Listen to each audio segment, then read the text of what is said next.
KayFabe Smark Podcast.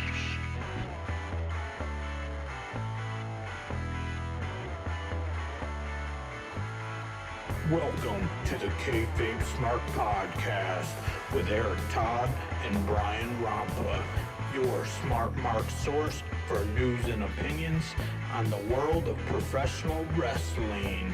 Hey, what is going on, world? This is the KayFabe Smark Podcast. This is episode 99, the 99 and the 2000, coming at you on a Friday night. We're going to talk some pro wrestling. This is the KayFabe Smark Podcast, and we are here. Let's kick it over to our good friend, Mr. Eric Todd, and see what he has going on in his world. Eric, what is going on with you? Oh, you know, same old. Not a whole lot going on over on this side of the world there, Brian, except when you get a dog, you don't realize that taking care of a fucking dog is like taking care of a kid. I've never had allergies in my life. My actual human son has never had allergies in his life. This fucking dog, bro, getting leopard spots on her back, itchy paws, itchy ears. Take her to the vet. They're like, we'll get her some allergy meds. $200 because she's 93 pounds. So, it's dog, man. Between the canned food she eats and the treats she eats and her allergy treatments, bitch gonna eat me out of house and home. The responsibilities of dog ownership is about as a draining on the pocketbook as children are. No shit. She eats more than my actual kid. Yeah, she probably weighs more than your actual son too. Yeah, they're right on par. Well, this is the KayFabe Smark Podcast. This is episode 99 coming at you here live on YouTube. Make sure you guys subscribe to all the social media platforms, Instagram, TikTok, Facebook, all of that jazz, and get on here on YouTube and hit that button, hit that like button, that bell, all that fun stuff so you guys can see when we go live and we do some podcasting about pro wrestling. Now that we've got all that out of the way, Eric, and I've got my my warm-up out of the way to get my brain straight here, are we ready for some news? We are ready for some news, Brian. I scoured the dirt sheets. I ticked and I tacked and I clicked and I clocked, and I got some news for us. So if you smack that ticker, we can get right into it. It is time for the news. Like Eric said, he scoured the dirt sheets. He's found it all. It's the KayFabe Smark News. All right, what do you got for us this week? Well, this happened just over a week ago, Brian, and it's a joyous occasion over here. I had streamers coming from the rafters, and I had party lights going on and everything. Finally, the end of the Hybrid 2 in AEW, Brian. Angelico's stupid ass is still hanging around as far as I know, but Jack Evans' contract is not being renewed by AEW. Whatever shall we do? A man who wasn't on TV won't be on TV anymore. Anytime the Hybrid 2 was on AEW television and I was forced to watch it for this godforsaken podcast, I considered pouring bleach in my eyes. So old Jack Evans there went to Twitter and he's groveling. He ain't burning no bridges. He's making sure the beams are nice and structured. And he says, "My time with AEW has been a fun and enjoyable." And that's verbatim. Homeboy can't structure a sentence to save his life. But it has come to an end, as I will not be re-signed when my contract ends at the end of April. I'd like to thank everyone at AEW and the AEW fans for the opportunity. Well, Botch Evans. Botch Evans himself, Botulism himself is out there. He is gone from AEW, and he has moved on to, well, the independent wrestling scene. He'll be in GCW before you know it. We got a couple sad stories, too. So we go from party to sadness, Brian. During the latest edition of the Snake Pit podcast, Everyone's jumping on that podcast bandwagon, aren't they? Yeah.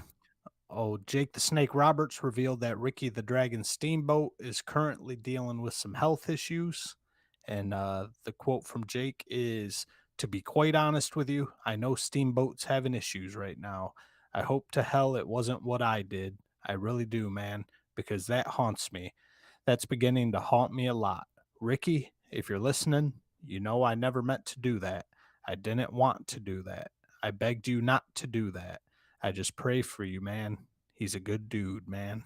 So do you know what he's talking about? Probably crack, I'd imagine. But No. I No. can't see Ricky Steamboat doing crack. No. Not exactly what Jake did, but what Jake did to him. In the late 80s there, early, mid 80s, they were having a feud with each other. And this is the only thing I can guess that he's talking about. And Vince and everybody wanted to do the spot where he DDT'd Ricky the Dragon Steamboat on the outside of the ring, on like the open exposed ground, and Jake said, "It'll knock him out. It'll knock him out. It'll knock him out." And then he did it, and it knocked him out on live TV. And Jake had to pick up his lifeless body and get him into the ring and kind of get him back awake and finish out the match. And so I'm assuming he's hoping that his head trauma injury that he was a part of is not the cause of Ricky Steamboat crashing physically and mentally. So that was when, I don't know if you remember, in the Ricky the Dragon was bringing out that big Komodo dragon to the ring. I'm ever seeing those pictures, and then Jake had the snake. They had a little feud going on, and I'm assuming that's what Jake doesn't want to feel bad, that his DDT is causing long-term damage to Ricky the Dragon Steamboat's brain. Yeah, I hope not for both of their sakes. Yeah. To get more sad news out of the way here, this just actually popped up because Brian and I were discussing pre-show about Pro Wrestling Tees putting out a micro brawler for old Abdullah the Butcher. Yes. And that seemed kind of out of left field. So while we were prepping the show, I Googled Abdullah the Butcher 2022. And old Abby is in some trouble, Brian. Abby's having a rough time. He lost that lawsuit about the hepatitis. Then his wife's divorcing him. So his wife's name is on all the houses. So Larry Shreve's just got one house to live in, not a pot to piss in, no money coming in, got a broken down walker. He's 81 years old and can't read or write. So Abby's in a rut, I would say. Abby's in a bit of a low spot here, so there is a GoFundMe, and people were donating to that. You can check that out, GoFundMe, and search up Abdul the Butcher, I assume. Yeah, the title of the campaign is Abdullah the Butcher is in need of your help. And they're trying to raise $60,000 for Abby there. They've raised $6,000 so far. Biggest donations from Ryan Barkan, the owner of Pro Wrestling Tees, and also Chris Jericho. So shout out to them for donating to Abby there. And then I'm sure he'll see a little bit of money come in off of them micro brawlers. Yeah, well, I'm going to do my part and buy myself a micro brawler to add to my extensive collection over here to my right that we will, maybe we'll just go through that one day here on the show, but not today. But nonetheless, we will talk about micro brawlers and action figures at another time. Do we have any more news going down? We do got a little more news going. So, it's old Bray Wyatt. Remember that guy, Brian? Yeah, he was cool once. Oh, Wyndham Rotunda. He's been floating around unsigned for quite a long time now, and everyone's wondering why AEW hasn't signed him yet. And Dave Meltzer apparently had the inside scoop, and the big revealing reason why Wyndham Rotunda has not signed with AEW is because he has a very high asking price. Oh, so he must be doing okay with his money at the end of the day. Yeah. Meaning he went and made his WWE money, whatever he did, he must have tucked it away. And, his dad works for the IRS, so he's good on his taxes. And but because if you're just going to outprice yourself, you may not work, which is fine if you've got money to not work for. So if you've got some fuck you money, you can give people prices that are putting you out there. Or he's got other projects in the work, and wrestling is on the far back burner, and he's going to put it on the, he wants $1 million a year or some nonsense. Right. Who knows what the background of it is, but pretty much the meat and potatoes is, yeah, everyone's speculating. Does he have something against AEW? Does he have beef with somebody in there? And it's, no, homeboy just wants a lot of money. Might as well ask for it if you can get it. This is the time to strike, because you can only start to chip away here. If you start low, you can't go up again. It's kind of hard to go back up. Right. Wedding bells were ringing recently, Brian, because Killer Cross took to social media and announced that he and Scarlett Bordeaux officially got married in Alaska. They just hopped on a helicopter and flew to a glacier and had a very private ceremony. So shout out to Killer Cross and Scarlett Bordeaux. Yeah. It's funny, like, all the time that they had when you would think they were essentially making money, right, working for the WWE, they didn't go get married, and then now they're like, hey, we're not working, we're unemployed. Do you want to get married? Yeah, let's go get married on a glacier. We got nothing but time. I mean, it's an original idea. You don't hear too many of those. No. I know you DJ weddings, and I ain't never DJ'd on a I don't glacier. think you've ever done one. You've never done one on an iceberg, have you? Iceberg, straight ahead. Some kind of odd news coming out. So remember back in 2017, the Ric Flair death scare that was going on there? He was in a coma for a while. Yes. Apparently, WWE had already produced an RIP tribute video for that boy. Things were looking pretty bad. I understand they were looking grim. But yeah, Ric Flair was on the Pivot podcast, and he said when he was in that coma, he said, 31 days later, I woke up in the ICU. For 13 days, I was on life support. I had no memory for 6 months. I could remember going forward, but I had no memory of the past. They wrote me off. I was operated on Monday morning. The WWE made a package because it was like 5% chance that I would make it through. It makes you reevaluate everything. And Ric Flair's is back to his old ass self now. It only made him reevaluate for about 12 minutes. I saw a thing I think it was on Instagram, but it was from Twitter. Somebody screenshotted it or whatever. But Rick was doing like a seminar at a wrestling school or something, and somebody asked him if he could still go, and it was him in the ring with these two young kids. He had them in like a headlock or whatever. And then the only comment underneath it from Ric Flair's Twitter was from Charlotte Flair, WWE, and it just said, Dad, WTF. Like, what are you doing? And he just said, it was Ric Flair. Somebody asked him if he can still go, and he said, let's go. Get in the ring. I'll fucking kill you. I want Flair versus Abby 2022. Let's get it on WrestleMania or something. Get these guys a few bucks. So we just talked about Bray Wyatt, how he must be handling his money pretty well if he can afford to just, stick his nose up in the air and ignore offers from the various wrestling promotions. Joey Janela, on the other hand, Brian. Joey Janela tweeted out, Sunday my AEW contract expires, and I have the same car I had in 2019 before it started. Got me thinking, what the fuck did I spend my money on?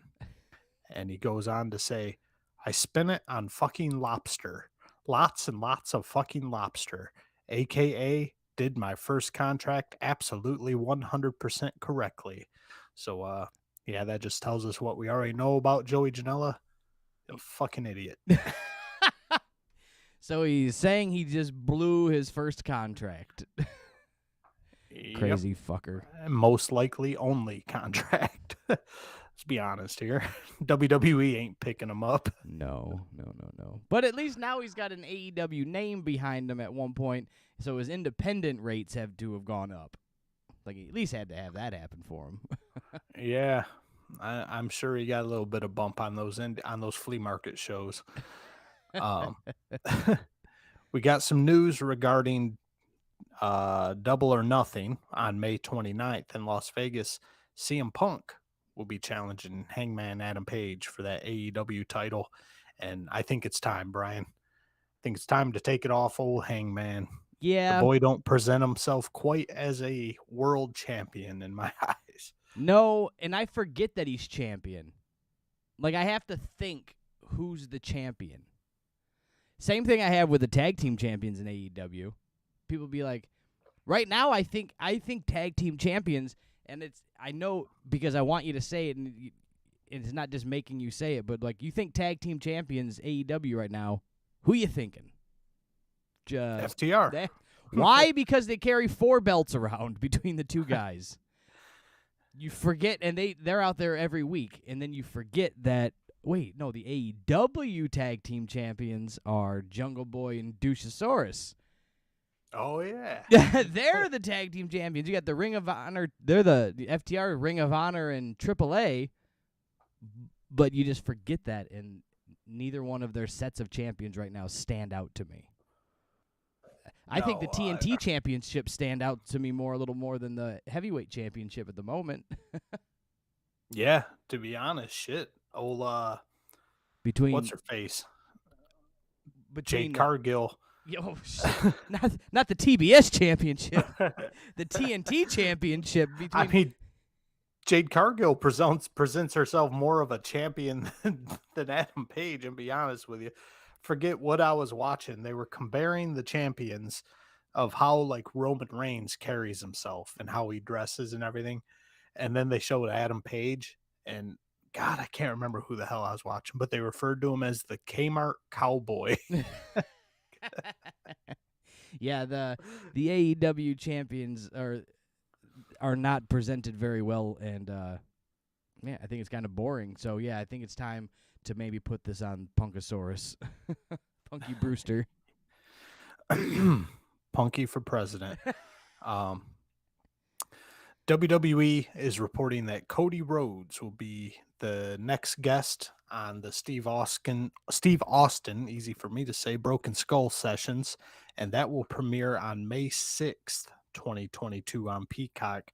So this one, I'm not the biggest Cody Rhodes fan. I think he's kind of that everyone's talking about him eventually beating Roman Reigns and becoming the champion. I don't really see that on Cody Rhodes. I see in WWE mid-card at best, but I'm definitely interested in what he has to say now that we know that you can talk about other promotions on Steve Austin's podcast. Yeah, and or be from other promotions. I mean, for the love of Pete, they had Jericho come on. They've had Bully Ray come back, like Bubba Ray, whatever you want to call him, and talk about everything else. So yeah, maybe they can open up a little bit and put a little bit of that out there.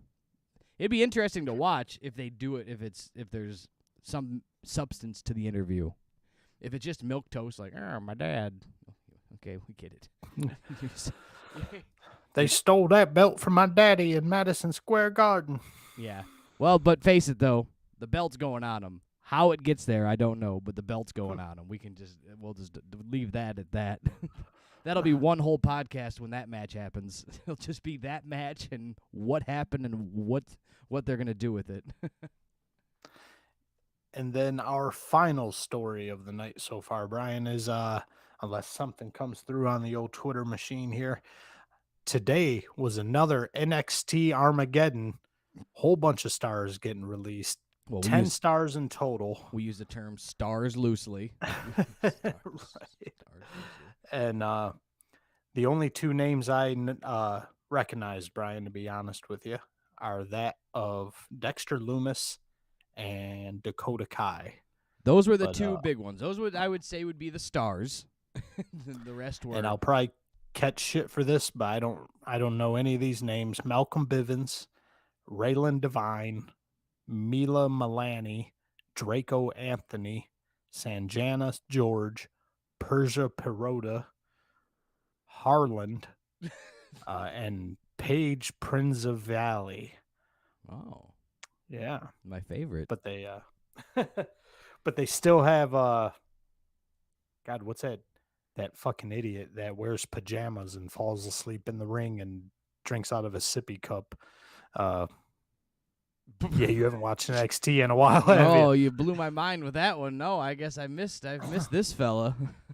So you remember this Asian chick that used to come out, right? And then she had this like super ninja Chinese sword master that would sit on a throne. You remember that from the Okay. old days? Yeah.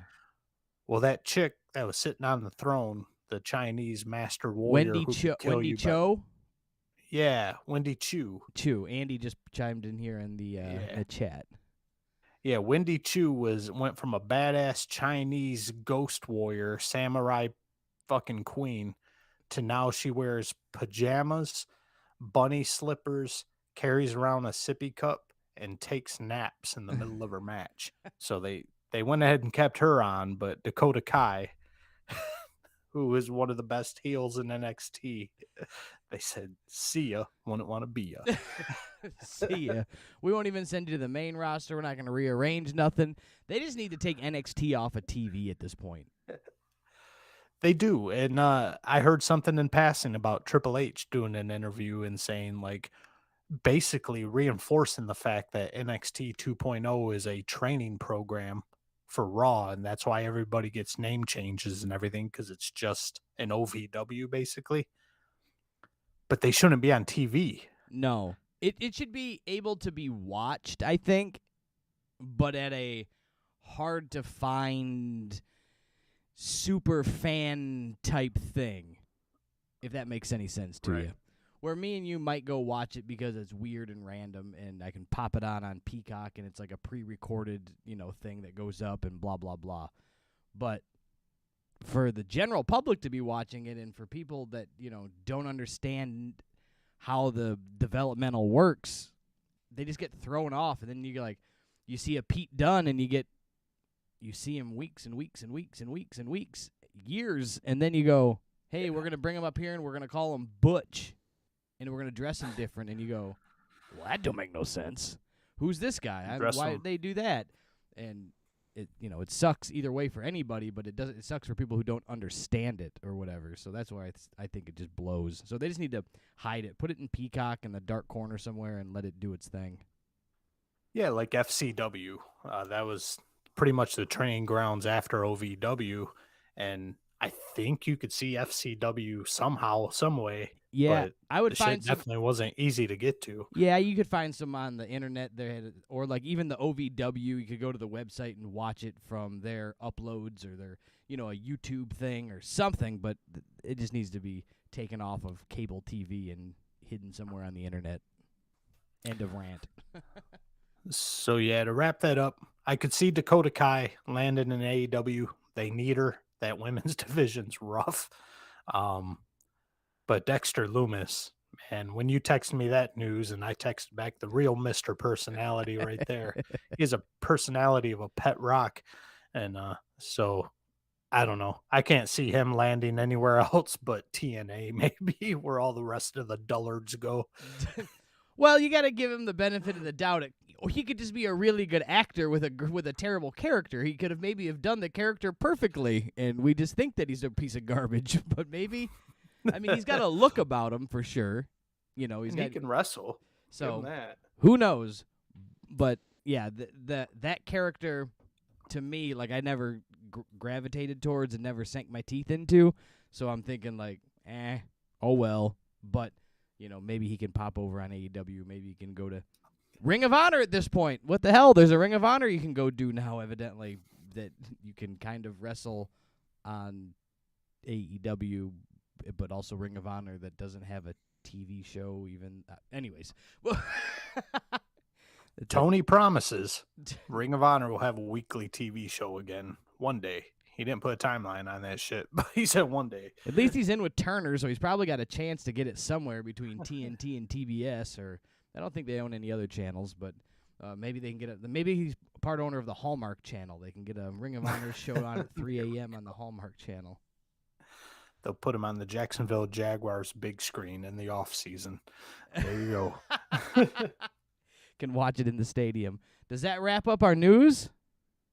That's a wrap on the news, so slap the ticker and get us out of here, Mr. Rampa. That is the news. NXT dropping more stars like flies, and Killer Cross got married, and there you go. Bray Wyatt won't work unless it's a shitload of money. Back up the Brinks truck, baby. Back up the Brinks truck, and maybe he's just waiting for Vince to call him back. That'll eventually happen. Probably. That will probably eventually happen. And, well, you know what? We're shaking things up here at the KayFabe Smark podcast. We're changing up the game a little bit. So you know what? I've put the would you rathers, I've put the overrated, underrated just on hold for a minute. And we're just going to start off with our new little segment. And we're just going to go ahead and dive in. And we are not going to talk about a current wrestling product this week. We're going to dive in the Wayback Machine here. And we're going to talk about ECW Barely Legal 1997. Holy shit. We took it back to ECW's first pay-per-view that they put on TV. Why, you're asking? Why would we do such a thing? Why would we go back in the Wayback Machine and watch an ECW pay-per-view and come down here and talk about it? Well, my friends, the current product of professional wrestling is really just wearing thin on me. It felt like we were having the same goddamn conversation every single week. It felt like we were talking about the same things we hate every single week. And the evolution of the conversation was dying a slow death. So let's go back and talk about some old wrestling. And that's how I feel about it. Eric, how do you feel about it? How many times can we say that Jungle Boy needs to be trained better? How many times can we say the Young Bucks are holding back everybody else? How many times can we say Orange Cassidy's gimmick fucking stinks and he needs to change it up? I mean, that's just talking AEW. I mean, I'll even poo-poo the WWE. How many times can we go back and say, here we are, another Randy Orton, or what is it, RK Bro match. We're over it. Here's another name change that they've pulled up. They've made a great character, then they've ruined it. I mean, it's just... So we're Look gonna at this guy, almost who admits he doesn't really know how to wrestle yet, and he's main eventing shows. Right. So we are going to go back, and we're going to take a little break from the current product. We're going to talk about some nostalgia product. Maybe some things that are nostalgic to me, maybe some things that are nostalgic to Eric, and a little bit of nostalgia to everybody. So first thing I kicked it off with was a recommendation for ECW, because Eric and I were hanging out, and he was talking about the ECW pay-per-view, or I'm sorry, talking about the interview with Bubba Ray Dudley and old ECW stuff that they were talking about, and I said, that's it. Let's watch their first pay-per-view. It was about 25 years ago. Barely Legal, 1997, hit the air. And I don't think Eric had ever seen this pay-per-view. I don't think he was much of an ECW watcher as it was, so we're going to dive in and talk a little bit about ECW and their first pay-per-view. Eric, what did you think? What do you want to do? Let's get us started here. Well, yeah, just to touch on what you said, I had tuned in to ECW every now and again, but I guess I've always been a bit of a stickler for those rule things that wrestling's supposed to have, and I would watch Smoky Mountain, Brian. And when I tuned into ECW and I saw that every match you're allowed to use a kendo stick or a chair, or you got some fat drunk just pouring beer down his gullet, and I was like, nah, this shit ain't for me, man. I need some real wrestling. And this is when I was like 15. Heck yeah, man. Sabu's finishing move was literally called the Arabian Face Buster, and he would do a leg drop with a chair under his ass, and that was his finishing move. Like, not So, like yeah. a random move. That was a move. That was his finishing move. So yeah, this is my first time seeing this pay-per-view. We just passed on April 13th, the 25th anniversary of this show. And, you know, this thing was eye-opening, Brian. This was an entertaining ass show. There was some bullshit going on, we ain't gonna lie, but you see the influences on today's product, especially the indies that came from this show. So yeah, we're gonna pop right into it, and there's definitely some parallels going on in 2022 and 1997. Sure. Well, let's kick it off with a little bit of background facts for you here. ECW had a lot of difficulties getting this to pay-per-view back in the day. Like, these companies did not want to take it. I think the first company here, Request TV, initially canceled the show after wrestling journalist Wade Keller alerted Request of the November 1996 mass transit incident during an interview about the event. So if you don't know about the mass transit interview, that was this young 17-year-old kid who said that he was a professional wrestler and that he could fill in for the night and that he wanted to get some color from our good friend New Jack. And never a good idea, Brian. first off, New Jack is going to give you the color whether you want it or not. Second off, you asked for it and claimed to be a trained professional wrestler at the age of 17, and he had no clue what was going on, and he got sliced and diced and about died and bled out in the ring. So the poor son of a bitch, he eventually passed on. He eventually died, not from that, but other complications in life. Weight troubles. Several years later, but nonetheless. And then, so they had a problem with that. Viewers' Choice picked it up, and Cablevision, they were in and out, and it was just a big, big mess to get this going on. They had to push the pay-per-view, couldn't start at 7 o'clock.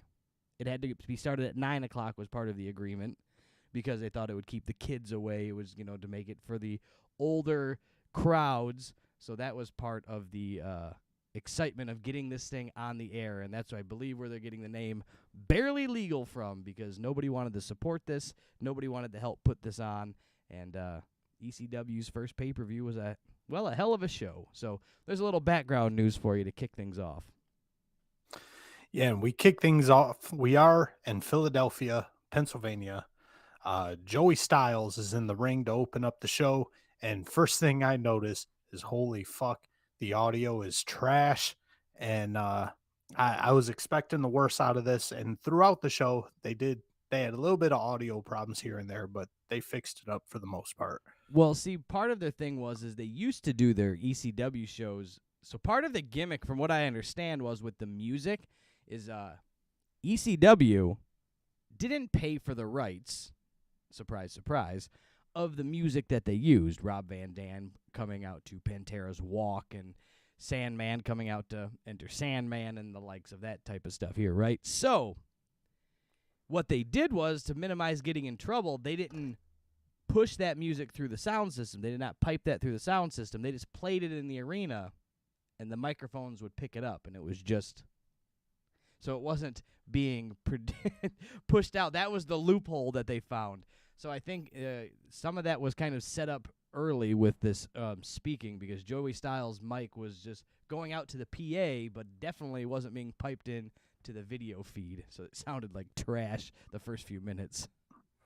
Right. And then on the music tip, I watched this on Peacock. I imagine you did too. Yeah. There was no licensed music in this. This was all switched out by WWE, but their production squad's on point. They swapped that music out pretty good. It almost seemed like it belonged there. Yeah, I'm not sure, to be honest with you, how they do that, but man, they clearly have the technology going down where they can take out some old footage that was recorded on, Betamax, and they can strip out the audio and play some new songs behind it. But let's kick it off with the first, not match, but the first segment, if you will. So lead us through this here, Eric. I want to hear your thoughts on this. All right. First things first, we got the Dudley Boys in the ring, and Devon looks like $1 million. Bubba Ray aged like a fine wine. Bubba Ray recently on that Stone Cold podcast looks fantastic over the age of 50. Old fat boy Bubba Ray here, man. Looked like 10 pounds of shit in a 5-pound bag. Yeah. And the overalls were not flattering to Bubba when he was at his heaviest, and the way that he was packed into those things. And I learned from that interview that at this point, Bubba Ray had split from the rest of the Dudleys and teamed up with Brother Devon, and they were now heels, and the crowd went ahead and let you know that, because the loudest thing in the entire arena was chants of "fuck you, Devon." Yeah, they definitely, those ECW crowds were, they would let you know whether you did good or bad, or whether they liked you or not, and they clearly did not like the Dudleys at the moment. No, so the crowd work was great. The crowd was totally into it. The Dudley Boys healing it up, and they're in their tie-dye gimmicks, and they are going to be taking on the Eliminators, which I had never heard of. And then I said, "Ain't that Perry Saturn?" And that sure as hell was Perry Saturn and a guy named Cronus. And It just makes me I'd never. laugh. It just makes me laugh because I watched so much ECW back in the day that when you're like, the Eliminators, Perry Saturn was in the Eliminators? Like 25 years later, Eric's just finding out Perry Saturn and Cronus were the Eliminators. Total elimination! And man, I was impressed as hell with this match, Brian. I did not expect much out of Bubba Ray, especially because he said he had barely any wrestling training whatsoever. Yeah. And then I had never heard of Cronus. Perry Saturn, this was before he looked like Popeye the Sailor Man. He looked like a normal guy. So I wasn't really expecting much out of this, but the selling throughout this match was fantastic. The timing was on point. Everybody was where they needed to be when they needed to be there. And these guys, as young as they were, all had the tag team strategy down as far as double teaming, when to get in a hot tag, how to milk the crowd before a tag. These guys are pros, man. What a way to open the show. Yeah.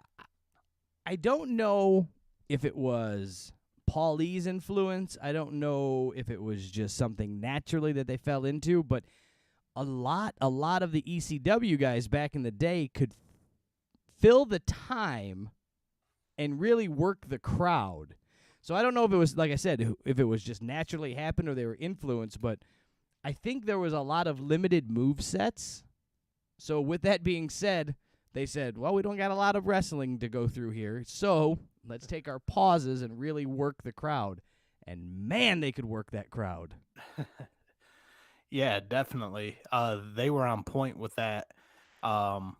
We did see a Perry Saturn Tope Suicida going on, and I was kind of like, ugh, like first match, is this what we're going to see all night? Because I'm trained on that Wednesday night Dynamite, Brian. And, but at least Perry Saturn, he hit the Dudleys. He hit both Dudleys. He hit them square. He hit them solid. And they didn't have to stand there for 35 seconds and wait to catch old Perry Saturn here. No, it was just done and over with, right? They went and did it, and then they got out, and it was amazing. Who could believe such a thing would happen, that they just could hit a move and move on, and if they missed it too, and you notice that too a lot in ECW as we go back and we may watch more of this type of stuff. If they messed up, they just moved on. Right. They didn't set up and said, let's try that again because we have to hit that spot to get into the next spot. No, they just moved to the next thing or improvised or did whatever, which I think a lot of it was meant that way. I don't think there was a lot of scripting, especially from Paulie. I don't believe that was he went out there and said, this is what I want from everything that I've read and watched. And it was like, you do this, and this is how I want it to end. There you go. Go out on and do what you do, guys. The Eliminators, incredibly athletic, and their timing's on point, and they're doing shit in sync, and makes me wonder, Brian, maybe you can touch on this. Whatever happened to old Cronus? Because I think he should have been killing it, man. This guy should have been a legend if you just go by this performance. Yeah, you know what? Let's do a quick dive here on John Cronus here. Well, John Cronus did pass away in 2007. He was an American professional wrestler, better known by John Cronus. Yeah, he just, let me see, early career here. He went from ECWs and the Eliminators from 95 to 97, hit the independent scene, and then retired in 2002. He just didn't stick around with it. Just after the ECW was on its downfall, it just didn't get picked back up there. He just didn't have anywhere to go. What happened to him? If you're on the Wikipedia, I'm just curious how he died. He was like most professional wrestlers. Cause of death is found dead. Yeah, that'll get you every time. It just says every time you're found dead, it's a wrap. He was found dead by his fiance in his home in New Hampshire in July 18th, 2007, several days after undergoing knee surgery. He was 38 years old. He died in his sleep, according to autopsy. His death was attributed to heart failure resulting in enlarged heart. So, there you go. The old enlarged heart syndrome.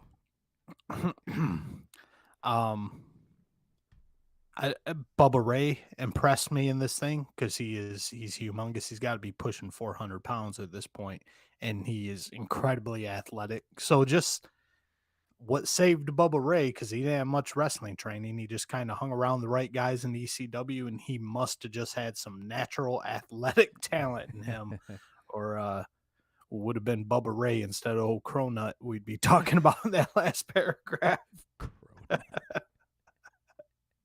But the Eliminators win after hitting the total elimination. And then I don't know this guy's name who came out with the Dudleys, but he looks like John Panette and the chubby baby-faced comedian. And he says, due to the stud muffin scale, that the Dudleys were still champions. And I'm confused as hell at this point because the Eliminators still left with the belts. Yeah, that is oh god, I'm having a brain fart here. Bubba Ray Dudley. Oh yeah, it says in my notes here, Bubba Ray Dudley. I was doing some research on it. He did suffer a legitimate broken ankle during that match. What is his name? The quintessential stud muffin. Oh, anyways, it was their manager, and he would do these weird limericks, and he would call himself the quintessential stud, Joel Gertner. And he would do these like rhymes and these limericks, and he's pretty funny. You should look up some Joel Gertner like in ring stuff and the things that he would say. You would find his humor very funny. But he wore like that suit jacket with no shirt underneath it, like straight from the 70s. And then eventually he always wears a neck brace, like when them foam boys like Bobby Heenan would wear or something. He always rocked one of those with a bow tie on it. Oh boy, 1997 shit for sure. Oh, yeah, it was terribly cheesy, but it was awesome. We get a little Sandman vignette going on there, and just kind of reaffirming what we already know about the Sandman. He is a 34-year-old bleach blonde smoking drunk. And yeah, that about sums him up. Yeah, from the shoot interviews and the things I've seen online, the Sandman's pre-match warm-up was he would stand up, he would touch his toes, and then off to the ring he'd go. That was his warm-up for wrestling. He'd just sit in the back and get drunk, and there you go. Come out to the ring bleeding before the match started. Yeah, and he did that in this show too. But we are going back to the ring, and we've got Chris Candido, R.I.P., in the middle of the ring. And he has an injured right arm, and he is pissed the F off, Brian, that he cannot be a part of the show. He was supposed to fight Lance Storm. Lance Storm instead will be facing RVD, but Chris Candido basically makes it a point that he is going to be a part of this show one way or another. Yeah, he goes on, and the big thing back in the day, too, with ECW at this point was to shit on and destroy WWE, WWF, and WCW at all points possible. And so he teases that, talking about how he was at WrestleMania with Tom Pritchard when they were the Body Donnas and his girl. I can't say her name because I'll get sued. He's talking about Sunny back in the day. All that stuff really just... The early internet was all afire every time that ECW would mention and poo-poo on WWF and WCW back in the day. Even though we all learned later that WWF is writing checks to ECW to... Or they are paying guys to be in ECW as developmental. They're going, well, we'll just take over his contract. We'll pay him. And just keep him there in your house there, Paulie. But yet they'd come out and shit all over him every week. Yeah, and it worked well. And Chris Candido, I remember even in the WWE days, could cut a hell of a promo, hell of a personality. And so, yeah, this worked here for him. But then we get into the RVD and Lance Storm match. And as far as matches, Brian, we're 2 for 2 on this bad boy. This was the absolute best combination that you could wish for if you were trying to combine extreme and classic wrestling. Yeah. RVD and Lance Storm, 100%. And that was the thing, too, that really got in the way of ECW is that they weren't always extreme. They were Eastern. They right? were. They were. Yes. Yeah. Literally, they weren't always extreme. They were Eastern Championship Wrestling, ran by Todd Gordon and the likes. But it was extreme. It didn't always mean extreme. It meant like smashing you with beer bottles and chairs and barbed wire in every match. It could have been an extreme professional match, if you will. Like they had good. They were the ones that brought a lot of the Japan guys over. They brought in a lot of Mexican wrestlers, and they would put on these full-on wrestling matches. But the extreme is what was like what brings you there, right? So that's what people remembered was the barbed wire and the chairs and the tables. But they would put on legitimate matches with legitimate wrestlers, and this is one of them here. You've got Lance Storm and Rob Van Dam doing the thing here, and I knew you'd be impressed with this one. Oh yeah, for sure. And Lance Storm, I was obviously familiar with him. He's all over the place. He got his start working with Chris Jericho as the Thrill Seekers over in Yes. Smoky Mountain, and Jimmy Cornette himself running that promotion. And Lance Storm, just a complete prodigy, could probably get in there to this day and outwork most of the guys out there. But the wrestling in this match was amazing.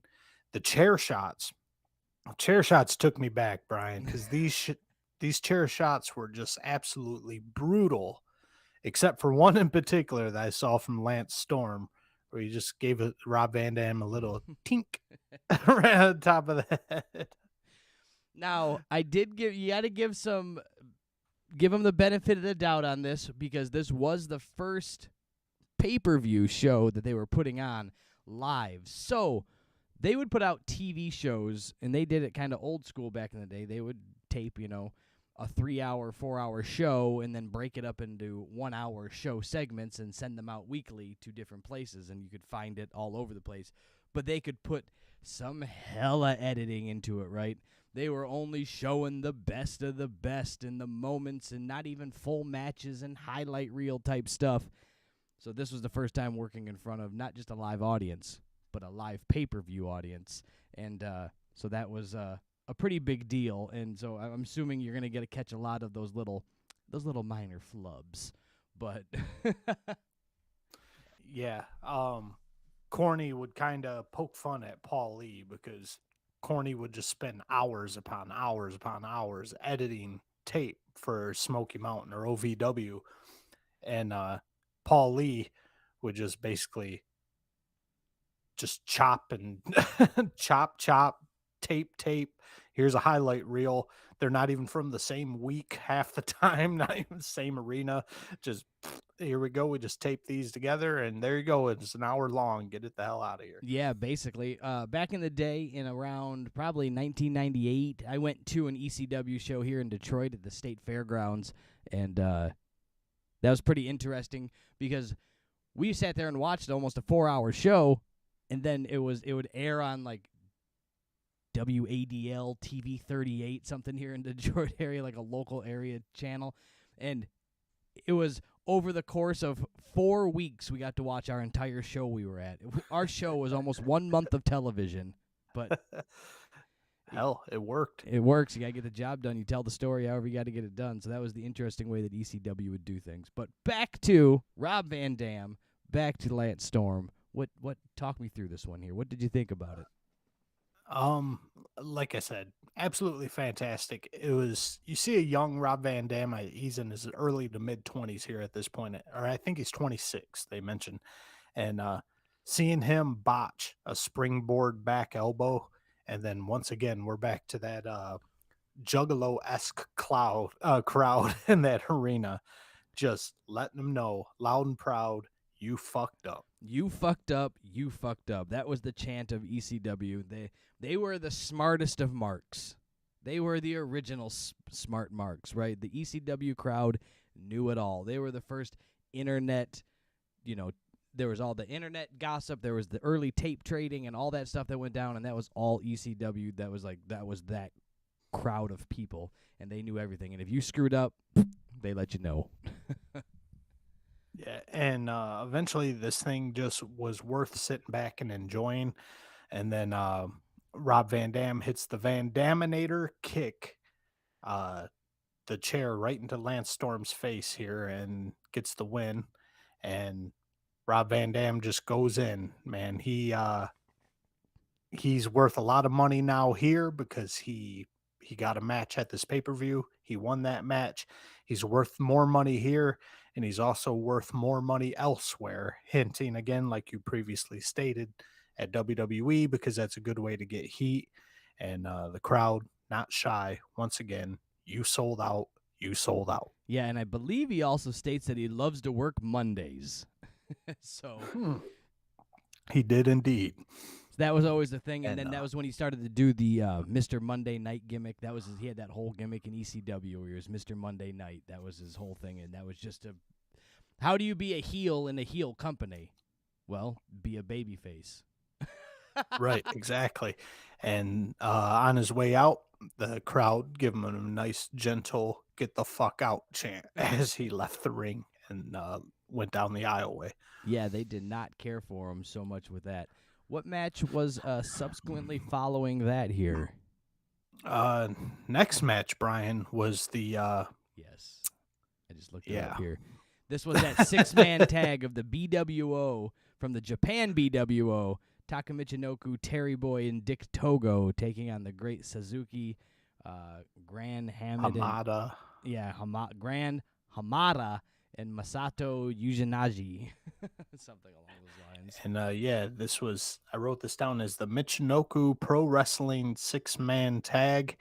And this is where so much influence AEW all the way, man. This was like watching a Wednesday night right in the middle of the card type match here. But this one in particular, I understand they probably had some sort of agreement with New Japan or whatever with Taka Michinoku, and this thing was just way too long. Yeah. Way too repetitive.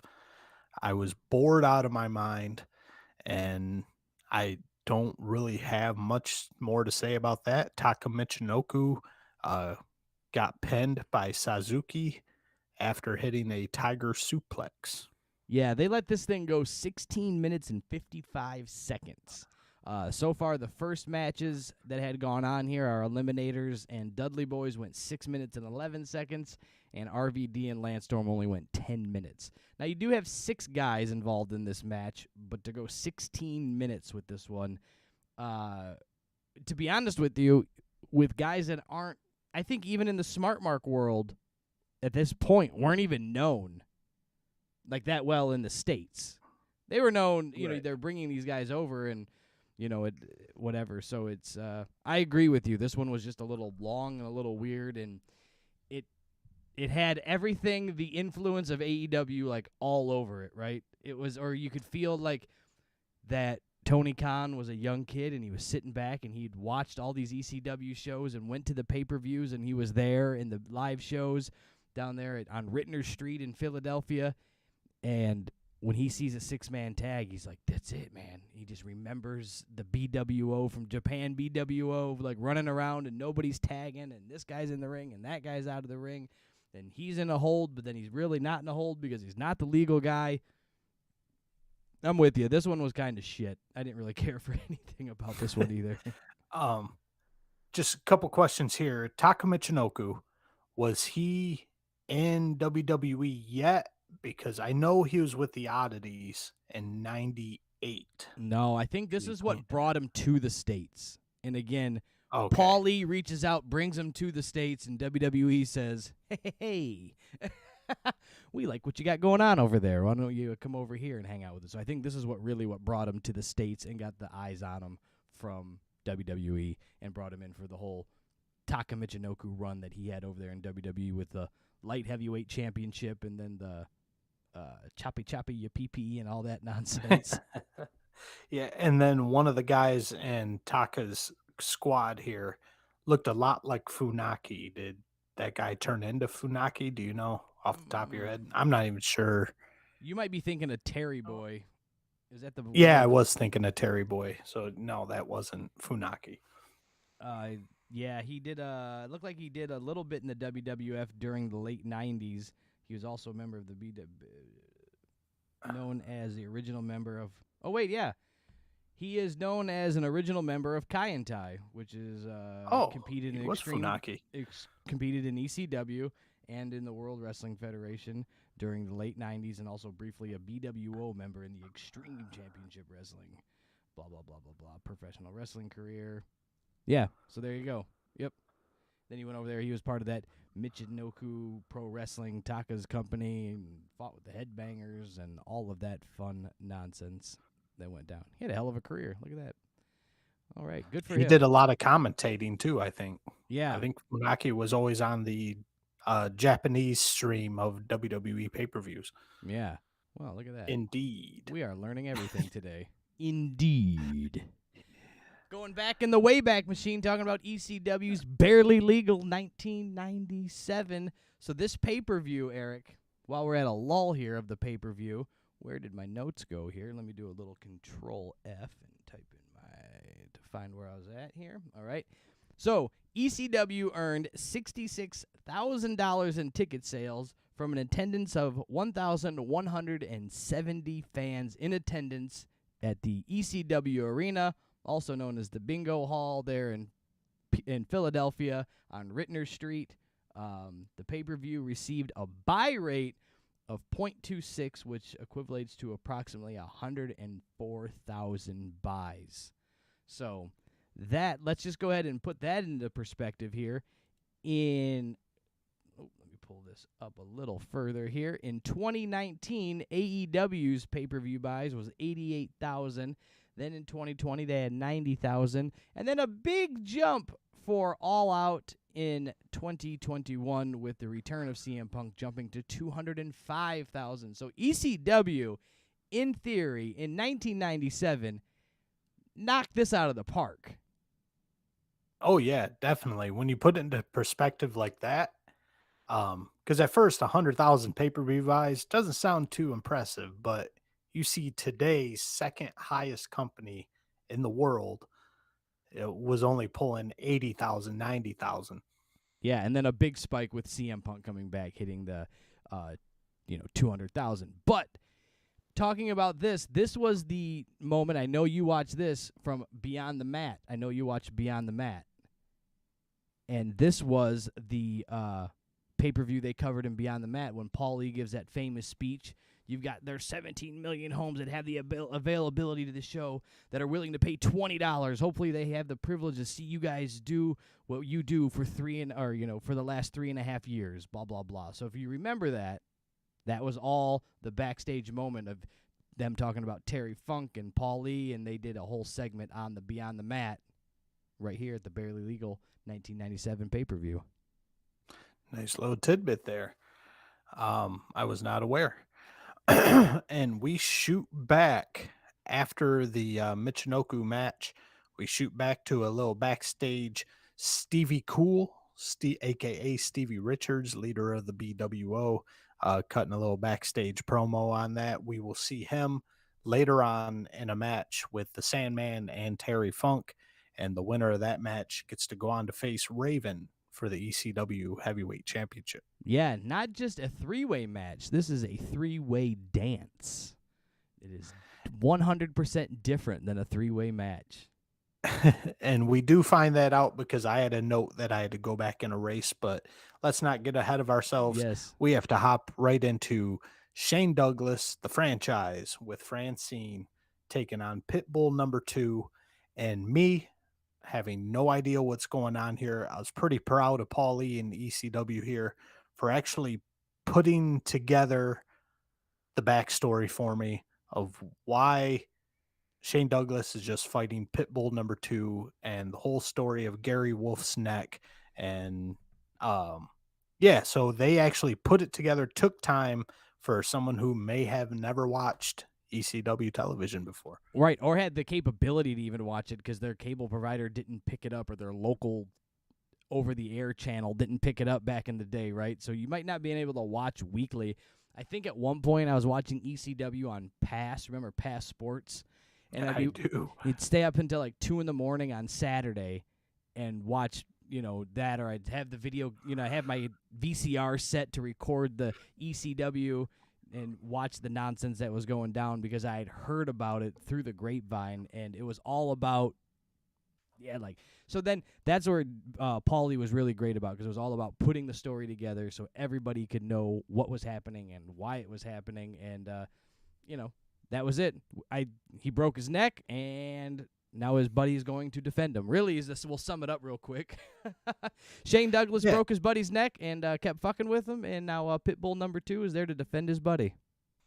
Yeah, and just in the little package they put together to let you know what's going on, really brought you in saying, wow, this Shane Douglas guy's a fucking asshole. Yes, I know who Shane Douglas is from the WWE and whatnot, and I've heard of him other ways. But in this perspective, I hadn't seen this pay-per-view. I hadn't watched any 1996, 1997 ECW. I didn't know if Shane Douglas was a heel or a babyface. But I went into this match going, wow, Shane Douglas, you're a fucking asshole. Yes, Shane Douglas was the heel. He is the franchise. Still going by the franchise at this point, and he's not the world champion, which I thought was strange. To call yourself the franchise. Now, he is the one that's, if you will, started the franchise, as when he won that NWA championship, and he held it in the air, and he threw it in the trash and threw it on the ground and said, this is Extreme Championship Wrestling, and he shit all over the NWA for what was left of the NWA in 1995 or 96, whatever it was. So that's how they kicked off ECW, blah, blah, blah, and he is the franchise. He's the one that's kind of put it on the map, and here he is, going for 20 minutes and 43 seconds with Pitbull number 2. What the heck did you think about this match?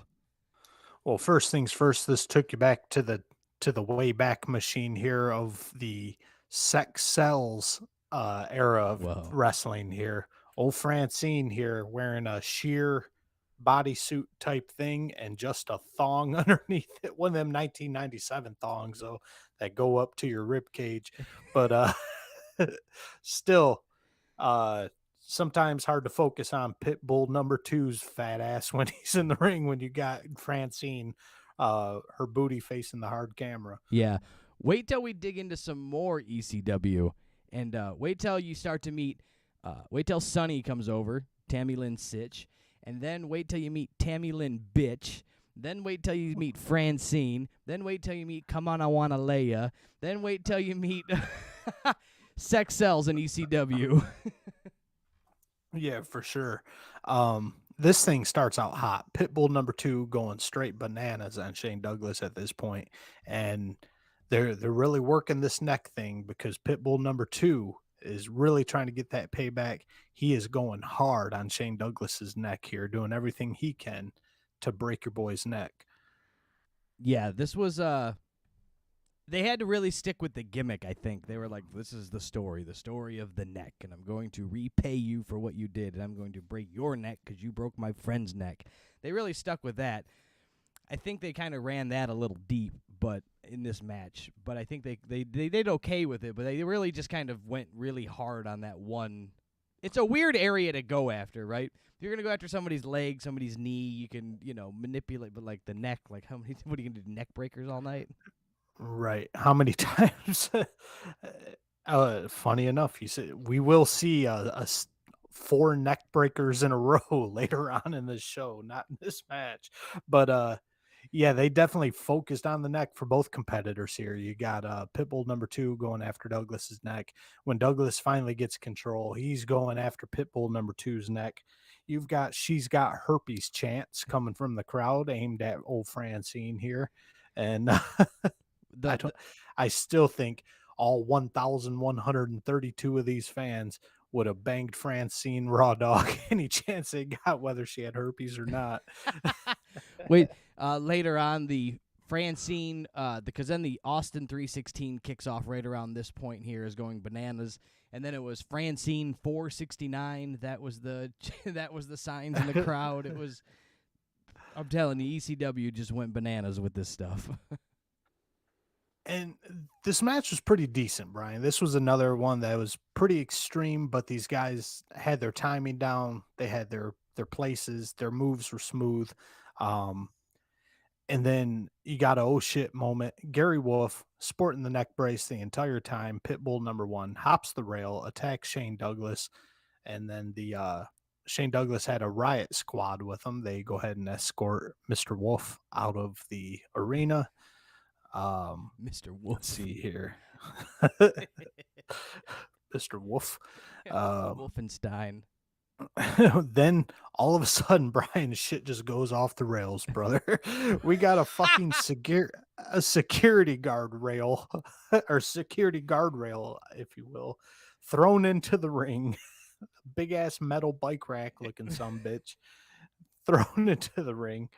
Then Shane Douglas awkwardly drops Pitbull number two on that said guardrail and then drops the guardrail onto Pitbull number two. And these guys are definitely working to have a short career at this point. Yeah, that was the other thing that ECW did a lot was they just would have moments in the ring again where they were just, hey, let's try this, and clearly wasn't like tried before or like planned out. There was just in the spur of the moment, in the height of the moment, like grab that, and let's throw a guy on it. Is it gonna like? And again, I give it to them for this point that they weren't used to working for TV. So they were doing things for a live crowd. Well, you can get away with some of that stuff for a live crowd, but on TV, how does it translate, right? And they hone their craft as we evolve through their subsequent pay-per-views that they have after their first one here. Yeah, you can tell they're definitely doing some experimentation at this point. At this point, this train's going off the tracks. We're in full derail mode. Shane Douglas hits Pitbull number two with brass knuckles, then a table, then a chair, then a bell, and then another piece of the table. Pitbull 2 not affected whatsoever. He's hulked up. Now He's I full know. steam. Now I know you're coming at this blind. The pit bulls were supposed to be literally the pit bulls. Like you couldn't stop them. They will go and keep going, and you have to either kill them or they're not going to stop. So that was the idea, to really put those pit bulls and build them up to be as strong and as crazy and as intense as they were. And so that Shane Douglas really had to hit him with everything to take him down. Right. And then even after that, hit old Pitbull number two with two shots of the belt here. And Pitbull number two still full steam ahead, completely unaffected. And then Shane Douglas hit that coveted belly to belly, and that was a wrap. 1, 2, 3. So he hits him with every fucking solid object in the building, and old Pitbull number two is still conducting orchestras and fucking. Now I don't disagree with you that the ending of it. So I put it over that they have to put the pit bulls up to here, right? That you gotta take them out with 10, up to 10 to take them out. But a belly to belly is what it was like. That's the straw that breaks the camel's back, there, guy. He no-sold every single one of those foreign objects. Like no signs of slowing down whatsoever. I could see if it wore him down, and old Pitbull number two was basically fucked, and then a belly to belly put him out. But no, homeboy was still fresh and fruity, Rudy Tooty at that point, and Shane Douglas just gives him a belly to belly suplex, and it's a wrap. they should have started with the belly to belly and maybe went for the pin on the belt to the dome piece, right? That's all I'm saying, man. In the match on a logical point, not, oh my God, he gave him a body slam. Now, speaking of ending the match, we had a little afterbirth on this match, didn't we here? That's an understatement, sir. This thing's still flying off the rails, man. Well, you got what everybody is saying. Joey Styles really hyping it up. This guy comes out and he's ravishing Rick Rude to a T. And he's hiding himself under what was his just a regular mask, wrestling mask at this point. Yeah, it was like the Mr. Wrestling mask or whatever that guy back in the day, or the Assassins that they wore those. So Joey Styles is selling this like he's trying to save his life here. This is Rick Rude. This is Rick Rude. Turns out to be Bulldozer Brian Lee, and he gives Francine a big old smooch and lays her down, and he and Shane Douglas are going at it, and then one of the security guys in a leather jacket and a motorcycle helmet gets in the ring, pulls off his helmet, and oh my god, that is Rick Rude, sir. That was Rick Rude. It was the swerve we all saw coming. Let's be honest. I think the guy Brian Lee did a hell of a job with his Rick Rude. I mean, the guy can play the Undertaker. He did a great Undertaker back in the day, as the Road Dogg called him, the Underfaker, and then he did a great Rick Rude impression too, and he did the whole 9. But you just knew something was up. So the swerve, Brian Lee turning his back on good old Shane Douglas, and I think after this is when we start to get the 3D, or not the 3D, the triple threat comes into play here with Chris Candido, Bam Bam Bigelow, and Shane Douglas create the triple threat, and that is a great faction that goes down here in ECW, and we will talk about those too, as we are going to start diving into the Wayback Machine. So make sure you guys leave us some comments, leave us some messages in the chat, some old shows that you want to watch, and we can watch together. We could do it as a watch-along. We can do it as a breakdown. We'll do it all every which way from Sunday, but make sure you guys let us know on all of the social media platforms what you guys want to talk about, because we're going to tear apart old wrestling, WWF, WCW, ECW. We might even go back to some Smoky Mountain Wrestling if it's on the Peacock and watch some of those. Oh, it's on the Peacock. But yeah, so then now we have, this is a weird moment too, to have a guy at Rick Rude's caliber. Like this is ECW's first pay-per-view, and you've got a Rick Rude in 1997. Like hanging out with ECW. High profile for sure. You've got Terry Funk, like now we're only talking about 2 huge names right there, but the rest of the guys, if you go back and look on who was in the show, right, and who became who, you go, holy shit, there was Raven was in this, and then Rob Van Dam and Lance Storm and the Dudleys, you go, and Saturn, like, wow, all these guys went and became somebody in professional wrestling. So there was definitely a lot going on in ECW in 1997. Yeah, no doubt. Being from the future and going back and watching this thing here, it's like, holy smoke, this thing was a star-studded event. Right? It was crazy. I saw that ECW show I went to. Sid was there. Sid was one of the big guys in ECW in like 99. He drove a minivan because he was too tall, so he had the seat all the way in the back. It was pretty funny. He had to have room for his softball equipment. Yeah. He had He had to hit a doubleheader on Sunday. We get a backstage promo from Raven here, and Raven's always good for a good promo, and always he's gonna kick some ass pretty much. Fuck you, Jack. I'm keeping my title. And then we get set up for the grudge match of the century.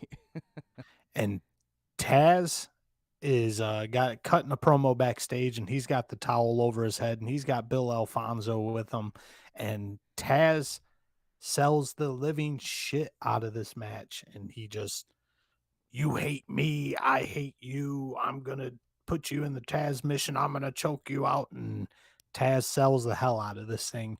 I know Taz, and I know Sabu, but even if you didn't, you would be dying to see this match after this Taz promo. Yeah, they definitely did a good job telling the backstory of this match again, just like we talked about with Shane Douglas and Pitbull number 2. We're giving you what's going on. Not the whole backstory, because these 2 idiots had been going back for years between Sabu and Taz, but nonetheless gave you the gist of everything that was going down. And this match should not have disappointed anybody, as they came in and just beat the shit out of each other. Yeah, this thing actually started out with some awesome grappling, a lot of reversals, and they started sprinkling in that brawling, and this thing turned into a full-on brawl. But my God, was it smooth and entertaining, and these guys were just on point. And these 2 make you completely forget that they're working together. Like, there is not a hint that these 2 are working together to make these moves look good.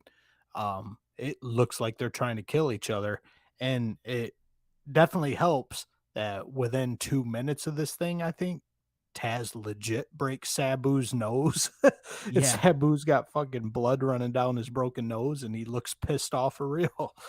Yeah, I think, and knowing from what, again, I don't know Sabu, but from the stories I've heard and the interviews I've watched and the things I've read, he was a legit dude in the ring, meaning, like, let's do it and do it for real. And he'll take the potato.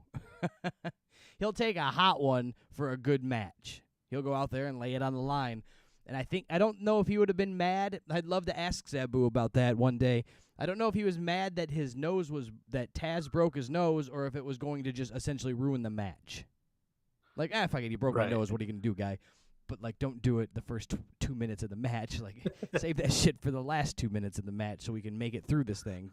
You know, just like I heard there was a barbed wire match that was famous that Sabu his arm went through it, through, like, the middle and the top rope, and he got wrapped around it. And it was, the barbed wire is slicing into his arm, and he's yelling to he gets out of it, and he's yelling to Fonzie, his manager at the time, Bill Alfonso. He's going, get me some tape, get me my biceps butterflied open here. And Fonzie's like, oh, I don't have anything, and he just screams, get some fucking tape.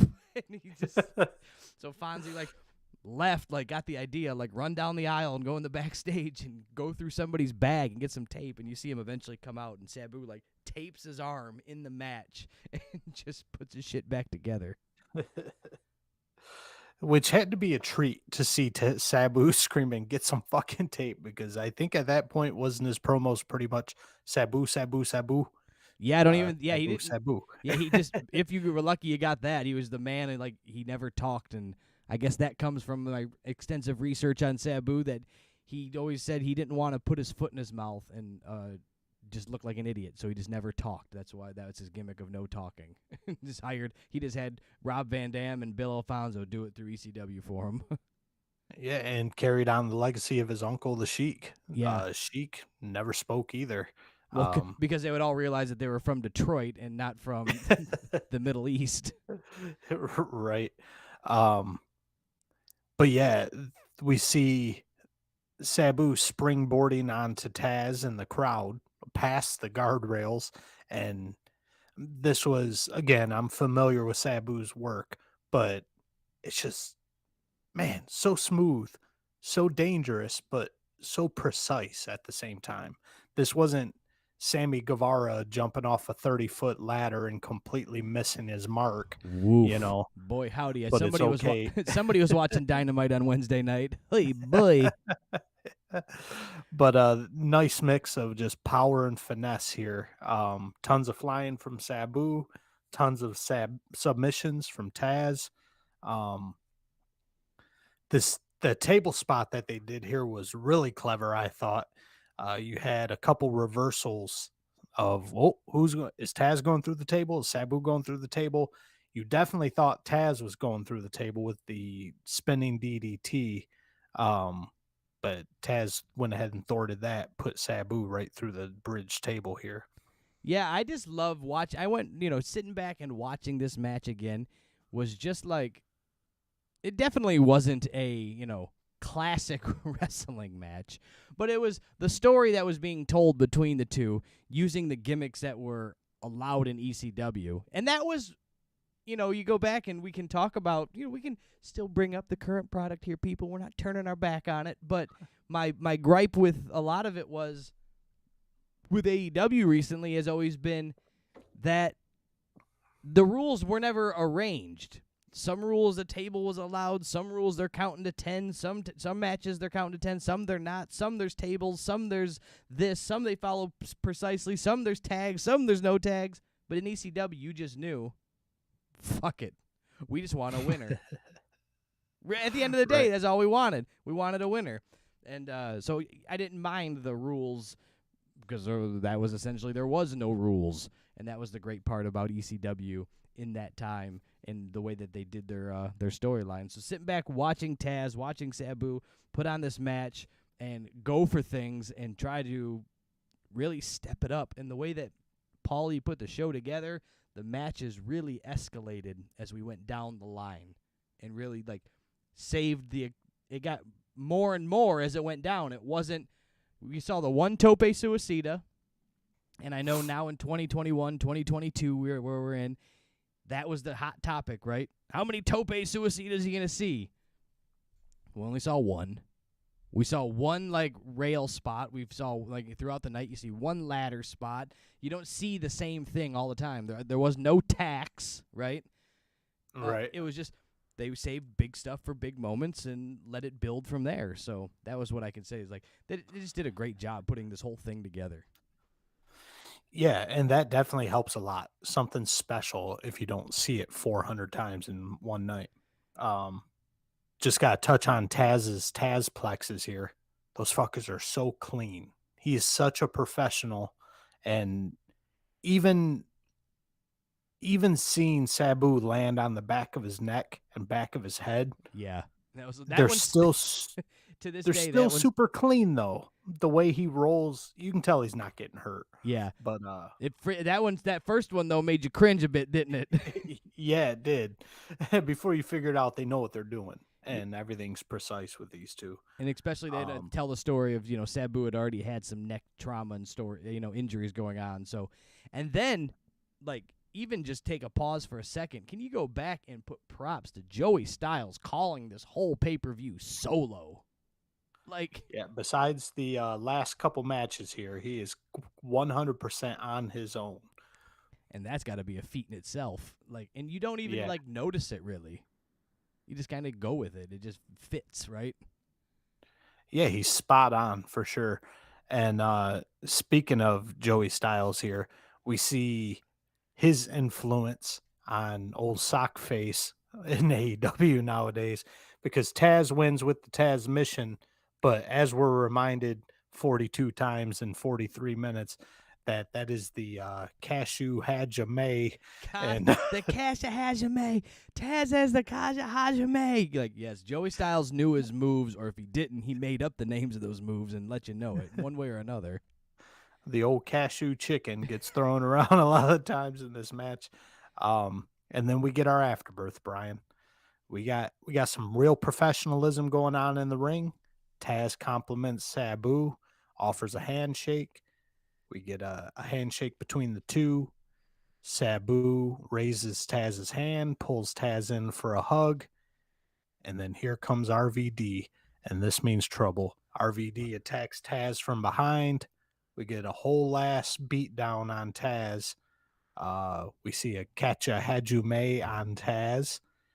And then here it is, Brian. The old switcheroo, the old M. Night Shyamalamalan hitting us right here with Fonzie, Bill Alfonso, switching to Team Taboo, taking off the Team Taz shirt, and he is wearing a Sabu t-shirt, and Fonzie is now with RVD and Sabu at this point. Yeah, this is where the one spot that they fucked up in this, because I knew that at one point, I couldn't remember the timeline. I knew Bill Alfonso was with Taz, and I know Bill Alfonso was with Sabu and RVD, and then this was obviously a melding point of when it happened. But where Bill Alfonso messes up, if you ask me, is he gets in the ring and he's screaming, "Taz, you're nothing. You lost me a lot of money tonight." So you bet against the guy you were managing? Right. Like, because that kind of threw me off too, and I wasn't even familiar with the situation of betting or whatever. yeah, well, because they always said like that. The story was Bill Alfonso would bet. He never lost because he managed the champions and he backed the champions, and that's where his money was at, and blah blah blah. But it was still like, how do you lose your money? You were his manager going into this. Even if you switch on him, you were still the manager going into. I don't know. It was just. The story seemed a little fuzzy there. That was where they could have maybe used a little bit of. And again, this is where you see that AEW coming out of it, right?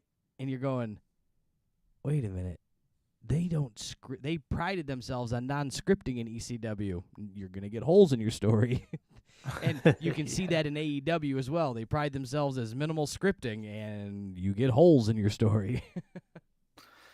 And at this point, Brian.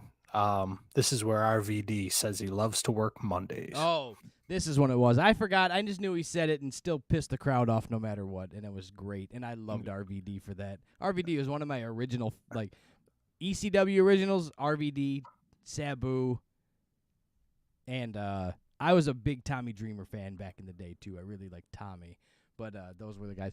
Sandman, he was I enjoyed Sandman for what he was. Like, it was like, cool, like, this guy's kind of crazy, but, like, as a professional wrestler, like, when he jumped to WCW and everything, it was like, who cares? But, like, when Raven jumped to WCW, I was like, holy shit, I'm part of the Ravens flock. Like, I wanted to fucking be those guys. Same thing, I like Taz, I like and Shane Douglas. Really like Shane because he could just talk a lot of shit and piss you off really good. Yeah, definitely. Yeah, what these guys became, the guys who made it, they definitely deserved 1,000% of it. They worked their ass off over here and definitely honed their skill. Um, Speaking of Tommy Dreamer, this is where Tommy Dreamer comes out to join Joey Styles on guest commentary, and he's got the lovely Beulah McGillicuddy with him, and she comes out to about 1,100 wolf whistles and chants of "Show your tits." Yes, and that is Tommy Dreamer's real life. That's his shoot wife. Yep, that's his real life wife. At least right now. I don't know if it was at the time, but nonetheless, it is now, and they are married and doing just dandy. I watched a live stream of them signing autographs several months back, and I should have sent something in to get autographed, but I didn't. But this is where we get Terry Funk taking on the Sandman and Stevie Richards in the three-way dance. Yes, and I had to go on the Wikipedia here just to check to see how old Terry Funk was. Terry Funk was just about 2 or 3 months away from his 53rd birthday, so he was 52 at this point, about the same age as Jericho. And Joey Styles incorrectly says over and over again that Terry Funk is 53, but yeah, you got to sell it. But I was impressed with Terry Funk at the age of 52 of how he was pretty much on Chris Jericho's level now, if not better. And Terry Funk had been through all those Japanese death matches and had moonsaulted off of the Empire State Building. Well, that's not even Nobody caught him Yeah. on any of the moonsaults. Like, let's not even forget, like, his whole first half of his career where he wrestled in black and white TV and bullshit because it was all, like, him and his brother, Dory Funk, and doing the whole thing, like, all that nonsense where he had his traditional wrestling career, if you will. Right. Whereas, like, and then he went and re-evolved and, like, jumps to ECW in 1997. It's just bananas. Yeah, so I was super impressed with this thing.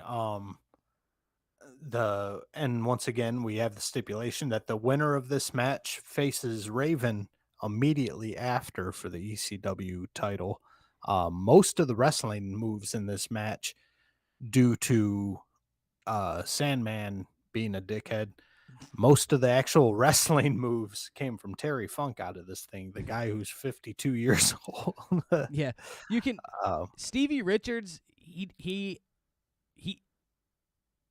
From what you remember him as, let me get my thoughts straight here. From what you remember him as in WWE, right? A phenomenal mid-carder. Yeah, definitely. You forgot about, like, but then you, like, look at him here and you go, well, he held his own in this match. And again, compared to the Sandman, he looked like Shawn Michaels. Oh, yeah, 100%. What did you now? Where are you at in ECW timeline here, or in the world of understanding in the ECW universe of understanding the Blue World Order? Completely out of the loop. I had heard of the Blue Meanie. I had seen his stupid BWO shirts. I hated the Blue Meanie. Every chance I saw him on TV, I just thought he was a fucking loser flub. And I hated him. So from what I understand about the Blue Meanie is that he was a guy that just showed up to a lot of wrestling events and slowly worked his way into the business. Yeah, God bless seems him. about right. him, Mikey Whipwreck, a couple other guys would like work their way in through the ECW of just being there, setting up the ring, wrestling, and in the ring beforehand and after, and all this stuff.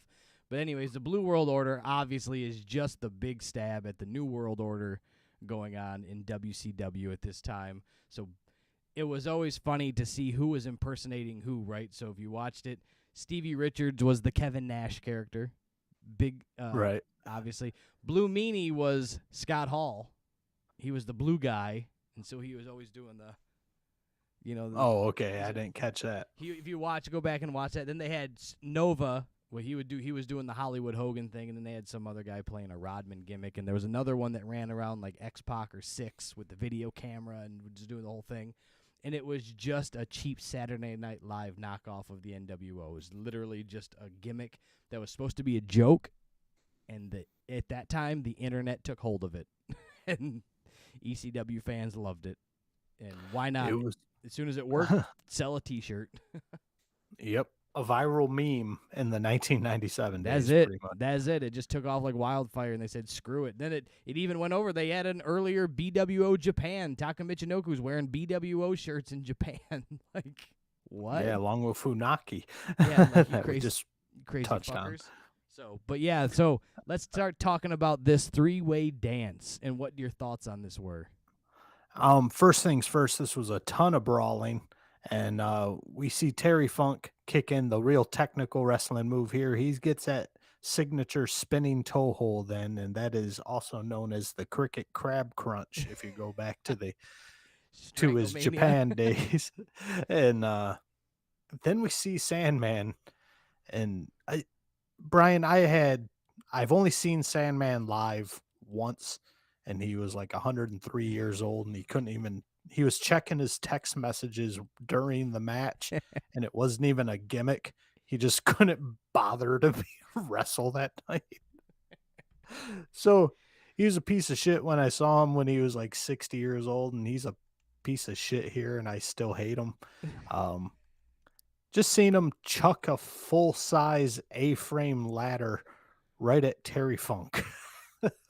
And the best was it was not a WWF two-sided ladder that you could go up. This motherfucker had the little painting shelf at the top. Like, that boy was not gimmicked at all. Like, he just went in the back and found a fucking ladder and threw it in the ring. Yeah, and I think at probably some point around here is where I took the note that Sandman's a lazy asshole, just a lazy piece of shit, because every time Terry Funk went for a pin and every time Stevie Richards went for a pin, Sandman couldn't be bothered to break up the pin, which, one second, which kind of took away from the illusion that that this could be a legitimate pin. You would think in a three-way match, if one guy's about to get a pin, the loose guy would try and break it up. So I was pissed. I'm like, this fucking piece of garbage, da-da-da-da. And then Joey Styles chimes in, this is a three-way dance. It's an elimination. And I'm like, all right, delete that comment. You saw my eyes perk up when you were like, let me come through this to myself here. But yeah, so that's what I loved. I have always liked the three-way dance idea and wondered why nobody ever stole that. Out of everything else that WWF took from ECW, the black and red, the black ring ropes, the Attitude Era is just ECW organized, like the whole time frame. So but you never took the three-way dance idea, meaning there's an elimination, because again, like you were saying, you would constantly break up a pin in a three-way match. I'll lose. Nobody would ever get a pin. I'll lose. Like, you'd have to literally beat two guys to win, essentially, right? We're in a three-way dance, and that's where, like, alliances don't make sense in three-way matches, but they do in a three-way dance. Like, all right, me and you, we'll just beat the hell out of Terry Funk, and then it's just me and you taking on, going through this together or whatever. But nobody ever stole that, and that surprises the shit out of me, to be honest with you. Even to this day, like, even AEW hasn't stolen it yet. Like, take it, for the love of Pete. Somebody use it. It's a great idea. I love it. Yeah, and it's only the one thing, because even if you know the rules and you know it's a three-way dance, it just still kind of looks like shit if one guy's just standing there while another guy's trying to pin him. Sure. Like I guess you could play it off better, pose, point, like play the crowd or something. But Sandman would just lean against the ropes and Take a nap. take a puff off his cigarette. Fucking Sandman. That's another thing. He came to the ring smoking a cigarette. Like, I get it. I get it. It's his gimmick. But oh my God. He reminds me of that dickhead over in GCW, Nick Gage. He's like the 1997 Nick Gage. He Yeah, doesn't belong there. just He's like wearing a Zubaz, drank 3 beers and smoked a cigarette, and like literally looks like that guy. Like he just looks like a yeah, barroom brawler. So that fell into yeah. So wrestling. I'll probably catch hate for hating on Sandman, but man, what a lunk of shit. He said, "What a lunk of shit." We see Terry Funk missing a moonsault. Classic Terry Funk right there. that was a Off of the top of the ladder. that was a rough one. Not gonna lie, that was a rough one. That was off the tippy top of that ladder too. That was some Sammy Guevara shit right there at the 53-year-old Terry Funk here. And then we get the Funker ladder spin where it looks like he gets his head actually legit stuck in the ladder for a minute. Spinning around like a helicopter. Like Petey Pablo in there. North Carolina. Got some Justin Roberts sprinkled in there. Terry Funk just whipping the Sandman with a string of barbed wire. And I didn't see any blood, so I don't know if this was shoot barbed wire or not. But man, I hope it was. And then Sandman wraps his entire body in barbed wire and then just starts running into Terry Funk like a fat Karen at Walmart trying to use expired coupons. And Joey Styles just sells the shit out of it. Sandman, he's a barbed wire battering ram. And I was dying at that one. Yeah, I don't even know where to go. Like you got me dying laughing over here. I gotta regain my thoughts. Because I love sitting back because the fun for me, I knew this one was gonna all be on hearing you talk about it. Because I know, like, I just know your newness, if you will, your first time exposure to this ECW and like how they put their shows together. So like I had seen this one before. I didn't see it live at the time, but I had gone back and watched it. I watched several other of their pay-per-views. I'd buy them for their $20 because they were always so much cheaper than WWF too. They were only $19.99. The ECW pay-per-views is amazing compared to the $40 WCW, $45 WWE ones. So a $20 pay-per-view was amazing, and Right. so yeah, I'd chip in and watch all of these. And I used to watch all the shows, but just hearing you like. And then they did that. And this, what the fuck was that? He wrapped himself in this. Joey Styles is selling everything under the sun, and this shit's got me laughing. So it's just fun to hear you talk about it. I'm just dying tonight. Like I'm talking about this shit like it just happened this weekend because it's just so eye-opening to me. I know it makes me want to do like a whole ECW segment here. We're just gonna do these for a couple weeks, just so you could be like, "What is happening?" At some point in this match, I passed the point where Steve Richards is the first to go, and Terry Funk ends up winning this thing with a moonsault on the Sandman here, and they weren't bullshitting. Raven's already in the ring by the time the ref counts to 3. So And Raven's all over Terry Funk with shots with the championship belt. So I'll give you a little backstory on this now.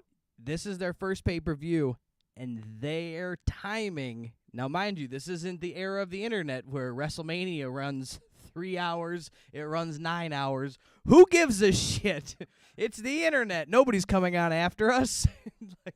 But this is pay-per-view where you have to be done by 11 or midnight now because they went on whatever they had, 2-3 hours. And they're running down to the minutes to get their their match in here. They're like counting down to the minutes, so they had to really rush getting Raven out there. So I'm assuming this wasn't the way it was originally scheduled earlier in the week when they were planning out the notes for this barely legal pay-per-view, and then at the last minute, I'm betting Raven's getting a pat on the back from Paulie saying, "Hit the bricks, kid. You got to go now and start this match. Start kicking the shit out of Terry Funk." And he does just that, hitting Terry Funk with the belt shots, the chair shots, and Terry Funk at this point is just bleeding like a stuck pig. Just blood is pouring out of his face. And we have the medical team in there checking on the Funker. The Funker will not give up. Raven splashing Terry Funk through a table. He was not holding back on this geezer in the ring here, man. Raven was going all in. Yeah, and again, just know what I know about Terry Funk. I'm assuming it was hey, let's go for this and give him a fucking show, kid.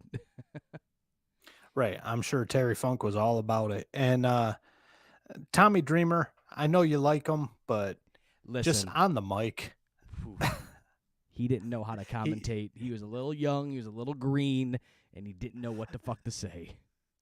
He's about as sharp as a butter knife on that microphone. Yeah, there. and and knowing the future, he kind of ruins the three-way dance. If you go back and watch again, it happens really closely where somebody was Joey Styles was saying something to him, and he said, or the people were chanting Tommy or something, and he goes, "I made the promise to not get involved, to Terry Funk, to not get involved in the three-way dance, to not get involved with the match with Raven."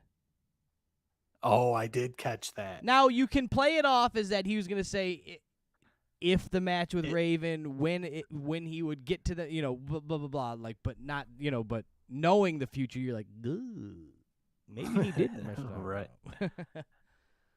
And, yeah, you got Raven goading Tommy Dreamer to get involved in here, and Tommy Dreamer gets attacked from behind from Big Dick Dudley. Dreamer ends up putting Dudley through 3 tables off of the stage which were conveniently set up. Well, now, in the defense of that, if you listen closely too, you hear Terry Funk, you hear Joey Styles say, "Raven's Nest has set up 3 tables in front of us here." So the Ravens, when that Ravens crew comes through and they rush the ring, 3 of the guys, that one girl gets in the ring, and Joey Styles is screaming about some stupid chick in the ring that I had no idea who she was. She's part of Raven's flock. Don't even ask me who the fuck that was. But the other 2 knuckleheads go set up the tables in front of that so that Big Dick can put numbnuts through the table. So they weren't just conveniently set up. I mean, oh, okay. The story was they got set up by Raven's flock over there. Because they knew Big Dick was coming out. Sure. And so, yeah, Tommy Dreamer ends up putting Big Dick Dudley through those 3 tables, makes his way to the ring. It's a DDT on Raven. Terry Funk covers for a 2 count. Raven kicks out of that, and you're like, it was nice while it lasted. We thought the Funker was going to win. This is where Raven takes over. Raven pops up immediately. Funk small package gets a 1, 2, 3, and Terry Funk is your new ECW champion, to the delight of every fan in that building. Yes, and that's another spot where you could tell they would really push for time, because in that 2 count, the timekeeper rings the bell, and the referee's going 2, 2, 2.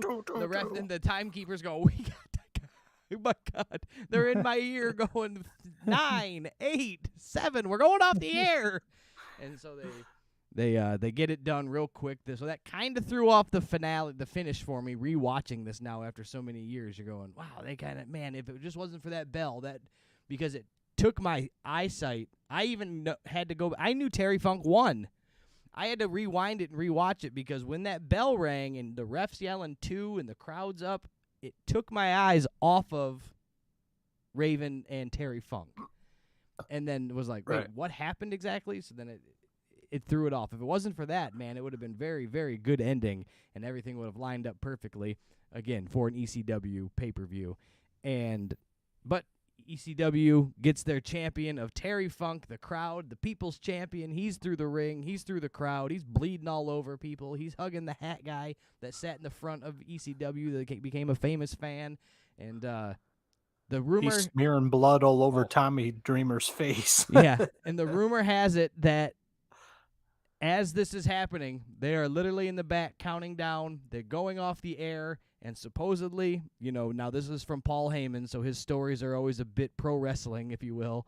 That boom, the bingo hall there, the ECW arena loses power. The satellite trucks go down, all within seconds right after they go off the air. Oh wow. So yeah, if that's a shoot, that's almost makes it sound like fate. Yeah, so it was like they were down to the minutes of getting all the show in. They did the whole thing. They're running around the thing. No, we're going off the air. The whole thing gets shut down. Boom, power, satellite trucks, wah, wah, wah. So the show went out and everything was fine. But nonetheless, that's the stories of the ECW and the pay-per-view that was barely legal, 1997. The one question I have about the time constraints and whatnot is, I'm sure it's easily cleared up. Was there some sort of preview going on or something? Because the timer on Peacock showed 2 minutes and I'm sorry, 2 hours 42 minutes for this thing. There was a couple commercial breaks in there on the Peacock. So was this thing supposed to run 2.5 hours, or did it run 3 hours but Peacock chopped it up? Yeah, there might have been. 2:42 seems a little weird to time a pay-per-view on. Now, according to the wiki that I've got up here for going back and doing some storytelling here, there were 2 dark matches that could have been pre-show stuff back in the day. I don't know. So there was stuff going on. So who knows? So it could have been something along those lines, but whatever it was. Or they were allowed to go 30 minutes over and they were already tied down to the final minutes. Maybe it was supposed to only be, because you said it was, 2:30 something or something, 2:40 something? 2:42, I think it was. Yeah, so maybe it was only supposed to go 2, and they were pushing it at their 2.5, and they had to get off. I don't remember what it was exactly, but nonetheless, that was the stories I was being told, is that it was all coming down to the final minutes. We got to get it all in and get the hell out of here. And they were running out of power, evidently, too. Right. So that's a wrap. Joey Styles takes us off the air. Oh, make sure you check us out. Oh, my God! Yeah. Slips a few of those oh my gods in, and that is a wrap on Barely Legal 97. A definite success. What did you think of Barely Legal 97, just as an Eric Todd sitting back watching it now in 2022? Super impressed.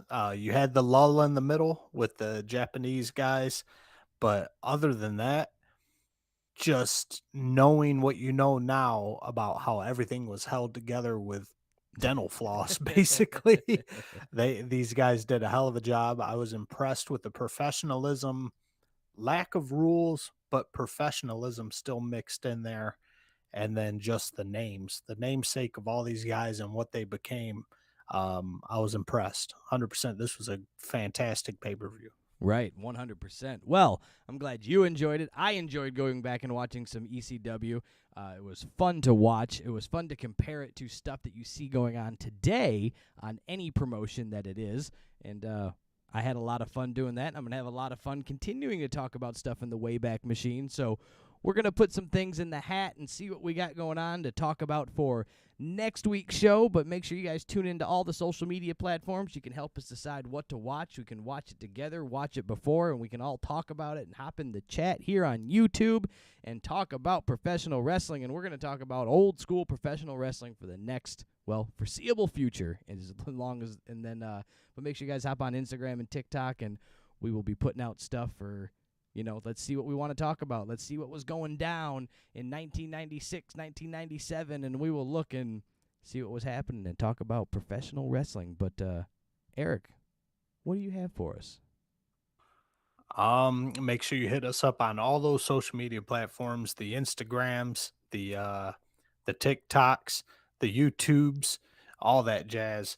And then other than that, for you, Brian, and for the snoozing pitbull Stella Marie, as always, and for myself, all I have to say is hooty hoo, we out the gates.